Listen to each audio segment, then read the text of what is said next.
Okay, I'm sitting here at lunch with one of the fastest rising newcomers, in my opinion, in the adult industry, Alexa Payne. We're in Dallas, Texas today, just catching up.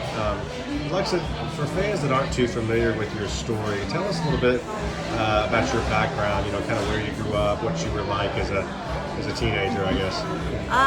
Okay, so I actually grew up in a pretty small town in Texas, like super small.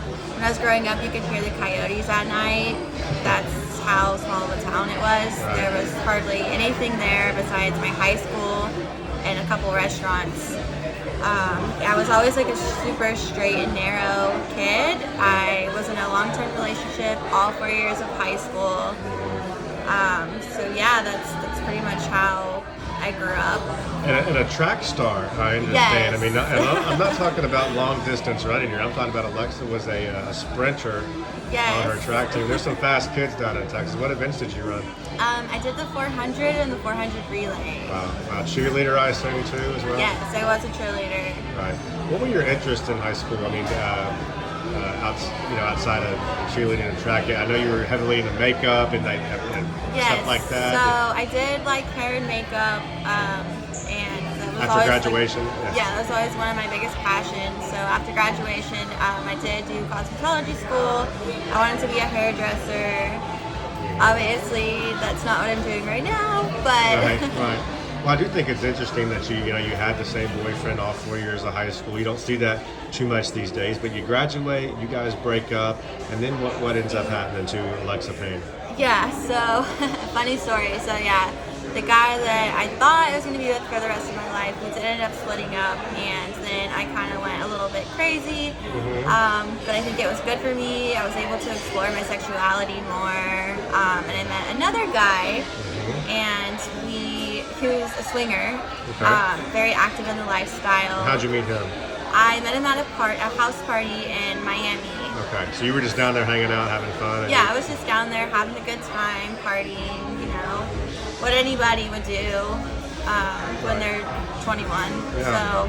So you meet this guy, he's in the swinger lifestyle. What happened? You start maybe going to a party or two with him? Yeah, we start fucking around, I started going to a couple of those parties with him. I really liked it. I had so much fun.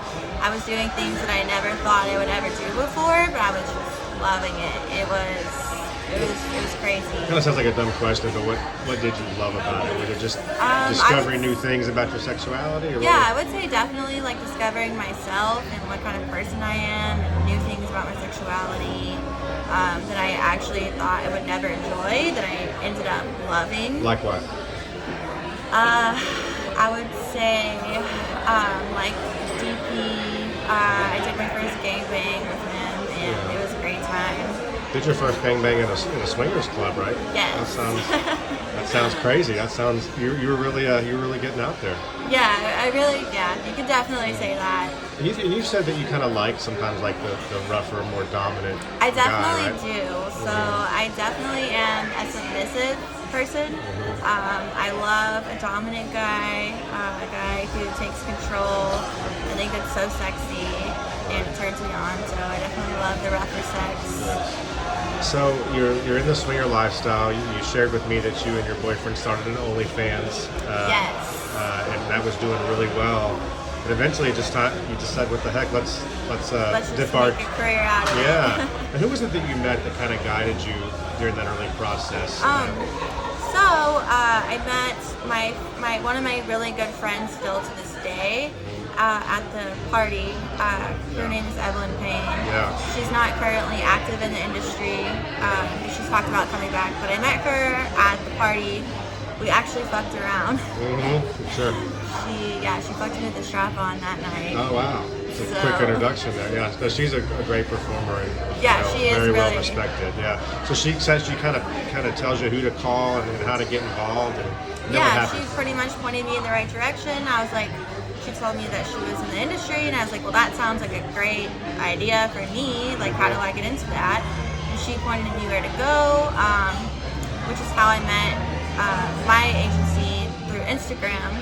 And I did my first scene. I flew to LA, did my first scene. I thought I was going to be super nervous, but once I got there, it was like all my nerves just went away. All right, that was for Net Video Girls. I mean, what were your emotions when those camera lights flicked on? Was it just like you were having I sex felt in your right bed? at home.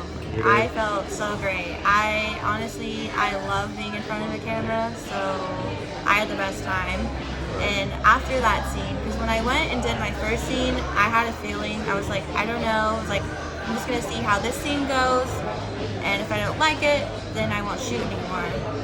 But after that first scene, I was texting my agent and was like, when can I shoot next? Like, you were ready to go. Yeah, I was like, can I shoot tomorrow? Like, get me more scenes. Yeah. You know, it's funny, we're sitting here talking about this, and fans may think this has all happened over the last 2 or 3 years. This has all happened for Alexa in the last, 5 or 6 months. Yeah, if it's I'm not been very mistaken. quick. Yeah, I mean, what's it like to kind of have, absorbed yourself in this industry and become somewhat of a big name this fast? What's the process been like? I love it. I think that it's a great feeling. I just like, I'm so excited. I can't wait to just keep growing more and more and more and just seeing where it takes me. I mean, you've already shot with Johnny Sins for OnlyFans. Is Yeah. that right? And a lot of other big names. I know Apollo Banks is a newcomer that's really established himself. You've worked with him, and you kind of want to do it all.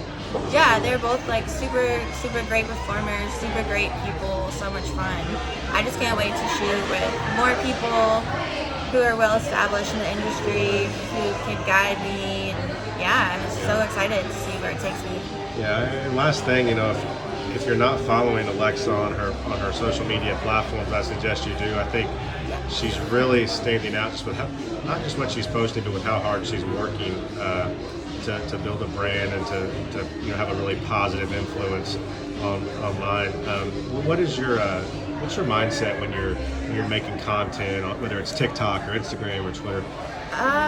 Mostly like I just have fun with it. So right now I just try to be myself, have fun, but also at the end of the day, I try to just put myself out there and give everybody what they like to see and just keep growing my brand stronger every day.